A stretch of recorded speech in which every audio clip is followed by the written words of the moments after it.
Studies show that 100% of everybody in the world wants to curl up indoors and do nothing because it's so darn cold out there. That's why many people are turning to Bombas, whose pillowy plush slippers and warm merino wool socks have been said to be the most comfortable in the history of feet. Bombas products have been found to boost coziness by up to 1,000,000%. Okay, enough fake statistics, but could Bombas socks and slippers really be the cure?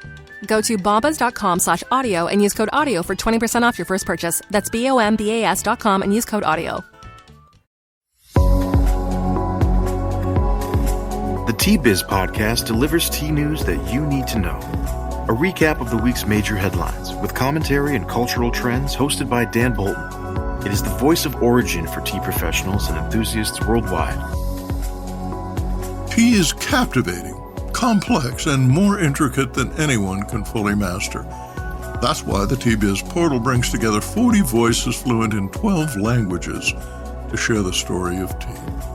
Our strength lies in storytelling by professionals who have grown up in the tea lands and speak their native tongue. Hello, everyone. Here are this week's headlines. Tariffs, courts, and geopolitics. Why India-linked tea risk is rising again. China's new-style tea brands expand in the U.S., led by Chagee. Unilever sells Indonesia's favorite SariWangi tea. Plus, a call for collaboration. The Tea Biz State of the Tea Industry 2026 forecast is now live, and this year it's open by design. Instead of publishing a finished report and soliciting feedback later, we're inviting informed public commentary as the analysis is still taking shape. If you work anywhere in the tea ecosystem, production, trade, tasting, branding, retail, logistics, or policy, your perspective matters. Thoughtful comments help challenge assumptions, sharpen interpretation, and improve the final forecast. Stay tuned. In today's Spotlight, I'll explain how this collaborative approach works and how your voice can help shape what comes next. More in a minute, but first, this important message. What happens when businesses along the tea supply chain get together and support women and children in tea communities? The Mother and Child-Friendly Seal for Responsible Business is creating long-term positive impacts, making your cup of Ceylon tea all the sweeter. Learn more at srilanka-motherandchildseal.org.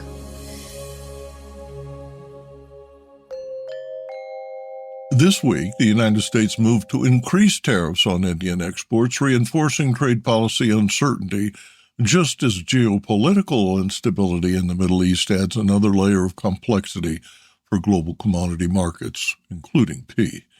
India is not a marginal supplier. It is a systematically important origin across orthodox black teas, CTC production, specialty grades, and increasingly value-added formats. That means any escalation in trade friction involving India reverberates quickly and broadly through the global tea value chain. For U.S. importers, the first impact shows up in landed cost, especially where margins were already thin. Tariff uncertainty also disrupts auction-to-retail price transmission, making it harder to align buying decisions at origin with pricing commitments further downstream. There are also competitive consequences. As Indian tea becomes less predictable from a cost and trade risk perspective, buyers reassess relative positioning versus East Africa and Sri Lanka, potentially reshaping long-term sourcing strategies. And as supply chain leaders weigh private label versus branded strategies, tariff volatility encourages flexibility and risk segmentation. Adding to the uncertainty, the Supreme Court of the United States has not yet ruled on the legality of the Trump-era justification for blanket tariffs under national security authorities. That delay leaves the current tariff trade framework intact and reinforces a legal gray zone that complicates forward planning across the tea trade. Compounding these trade policy headwinds, ongoing turmoil in Iran, marked by widespread protests, thousands of deaths, economic instability, and communications blackouts, has effectively halted Indian tea exports to that market as well as other food shipments due to breakdowns in buyer contract, payment remittances, and order execution. Iranian demand had been an important destination for premium Orthodox teas from India, and its sudden stall is exerting downward pressure on prices and transaction volumes in affected categories. There is, however, a partial counterbalance. The U.S. has also introduced targeted tariff relief for agricultural and food products, explicitly including tea, coffee, and cocoa. While these exemptions do not eliminate all risk, they reduce near-term downside pressure and signal that food inflation and supply security remain sensitive policy issues. For the tea industry, this is not a passing headline. Tariffs, judicial ambiguity, geopolitical instability are now standing conditions. Strategic adaptation, not optimism, will determine who navigates these intertwined forces most successfully. Business Insight. Tariff pressures in recent years have significantly elevated costs for tea importers. In one review, U.S. importers paid nearly 7 times more in tea duties over the first 7 months of 2025 than in 2024, underscoring how policy volatility amplifies risk across the entire value chain. Chinese tea beverage brand Chagee is emerging as a leading signal of a broader push by China's new style tea companies into the U.S. market. Chagee this week released its 2025 year-end review, reporting that annual tea procurement exceeded 10,000 tons and that its global store network now spans 8 countries across Asia and the United States. The company's expansion pace, averaging 1 new store every 1.7 days, highlights continued consumer demand for freshly prepared, ready-to-drink tea formats. In April 2025, Chagee completed a NASDAQ listing, becoming the first freshly made tea brand from China to list on a U.S. exchange. Overseas membership across Asia-Pacific markets rose 177% year-on-year, with a majority of consumers under the age of 30, underscoring the brand's appeal among younger set.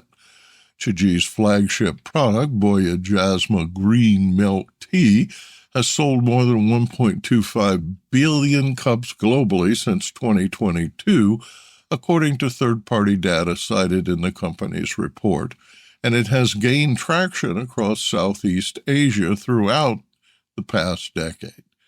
Initial U.S. locations are now being tested in California and New York metro area as part of a cautious pilot phase. A Reuters analysis published in December places Chagee alongside other emerging Chinese brands such as Molly Tea as companies shift away from anonymous bulk exports towards brand-led international growth. The move reflects intensifying competition and slowing same-store sales growth in China's domestic tea beverage market. By entering the U.S., these brands aim to capture higher margins, control storytelling, and compete in premium lifestyle segments historically dominated by Western specialty cafes and Japanese matcha houses. However, expansion carries risk. Chinese brands must navigate tariffs, FDA compliance, labor costs, real estate economics, and geopolitical sensitivity while adapting price points to U.S. operating realities. For U.S. tea retailers and importers, the arrival of China's new style tea brand signals both new partnership opportunities and a more competitive retail landscape. Business Insight. Chagee's growth doesn't signal the end of specialty tea, but it does reset consumer expectations. What stands out isn't scale alone, it's how tea is framed as social, immediate, and visually compelling. Younger consumers are discovering tea through shared moments, not solitary rituals, and through beverages and formulations, not leaf formats. For specialty retailers, the opportunity isn't imitation, it's translation. The brands that win will be those that retain depth and provenance while meeting consumers where they are, at the cup, in the moment, and increasingly drinking together. Unilever has agreed to sell SariWangi, Indonesia's first tea bag brand and one of the country's most recognized household tea names, marking another step in the multinational's long retreat from traditional hot tea businesses.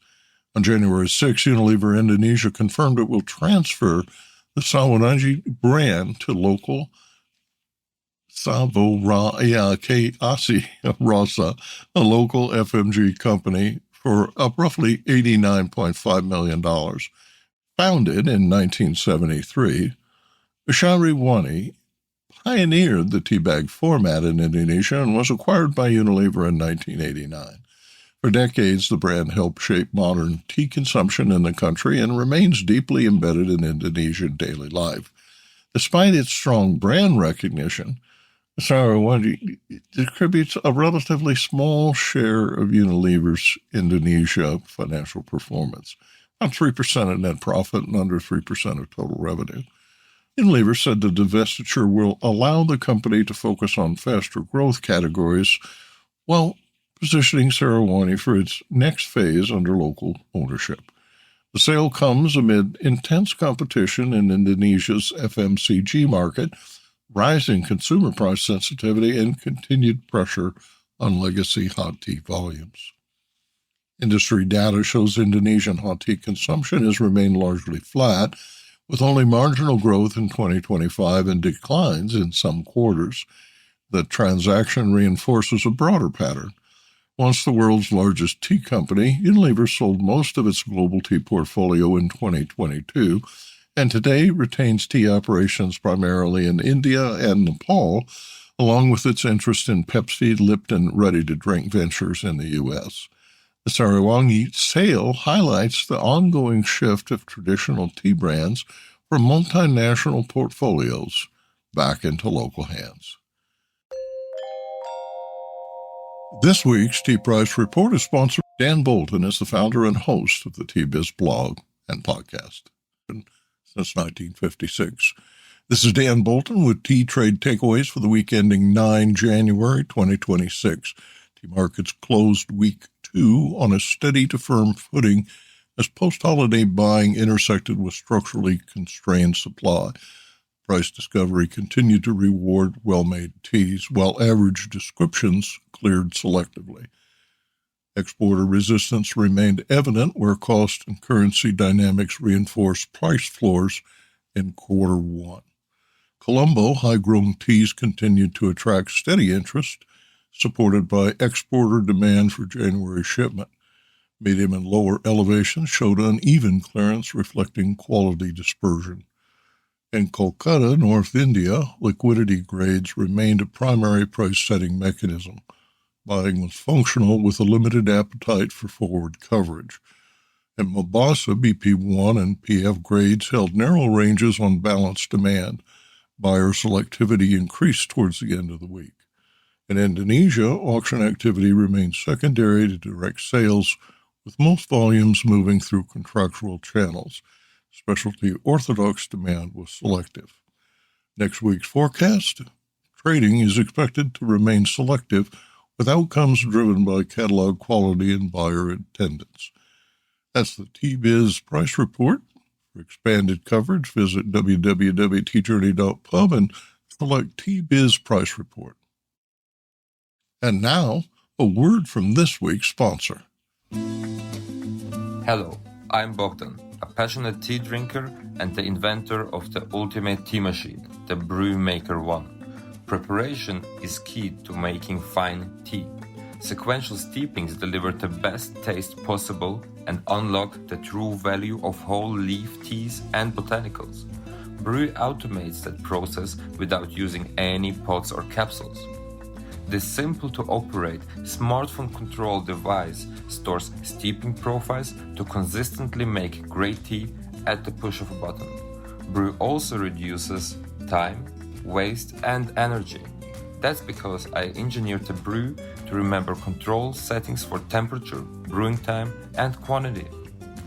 Using my patented process lets you stack steeps simply and conveniently.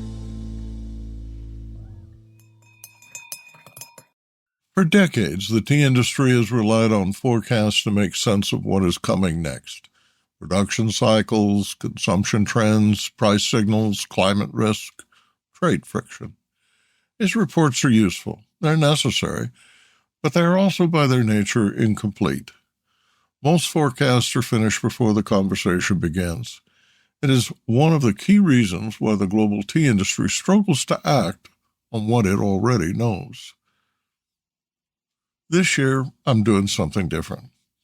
The Tea Biz State of the Industry 2026 forecast is being published intentionally in draft form, open, visible, and collaborative for 60 days before it's finalized, before the conclusions harden, and before nuance is lost. And if you have insight, experience, or informed skepticism about where tea is heading, this is an invitation to contribute, publicly, professionally, and without urgency.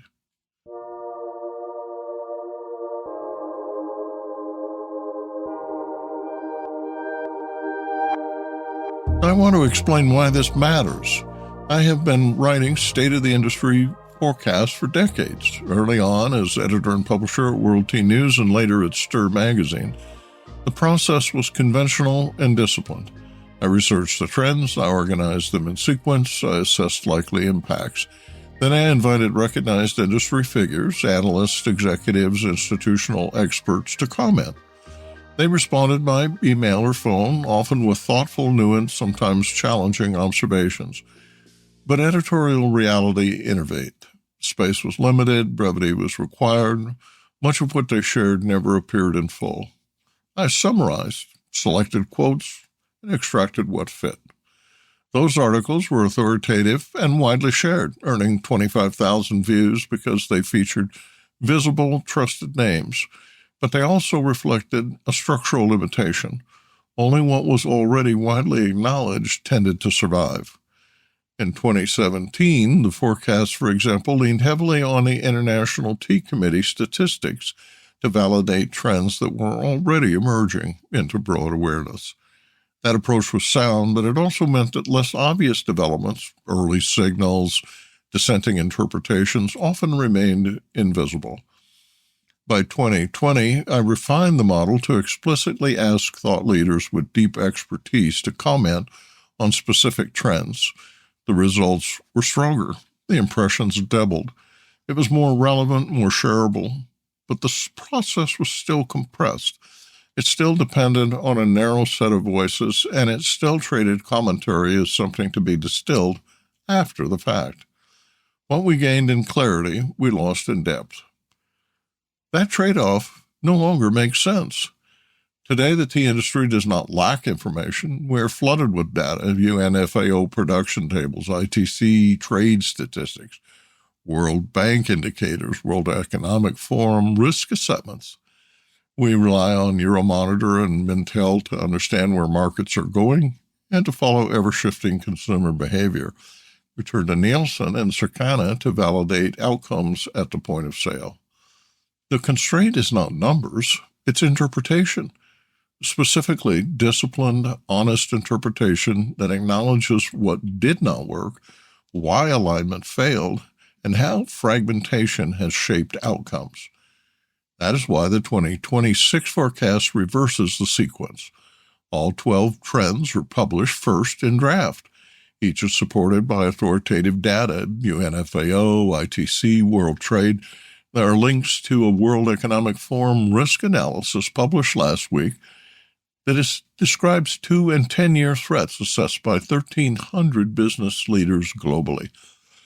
Resources are embedded directly into the narrative with links to full source reports.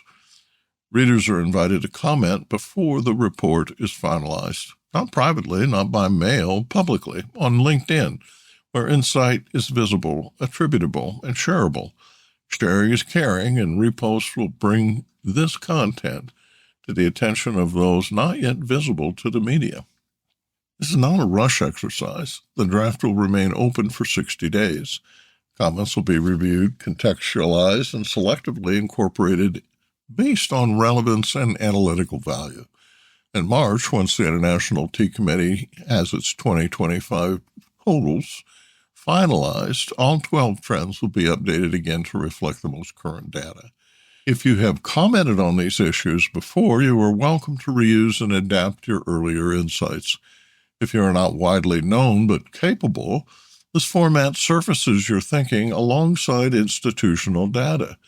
If you disagree with assumptions embedded in the trends, that disagreement is not only welcome, it's essential. The goal is not consensus, the goal is clarity. The Tea Biz blog and podcast forum provides the right setting for this exchange. It is not an open broadcast channel. It resembles a well-moderated professional discussion thread, focused, civil, and informed, a place where synthesis matters more than volume and where thoughtful dissent improves the final work. The next gains for the tea industry will not come from collecting more information. They will come from interpreting what we already know with greater discipline and honesty. This year's State of the Tea Industry Report is intentionally collaborative. If you are working inside the tea ecosystem, production, trade, branding, tasting, retail, policy, logistics, your perspective has value.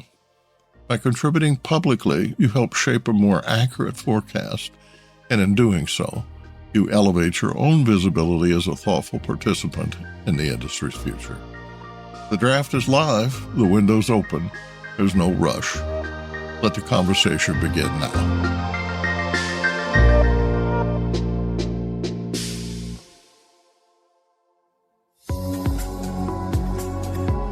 Intrigued by what you heard in today's podcast?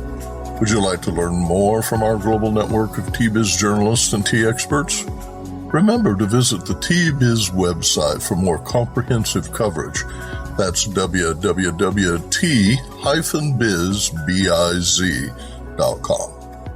Thanks for listening. Farewell till next week.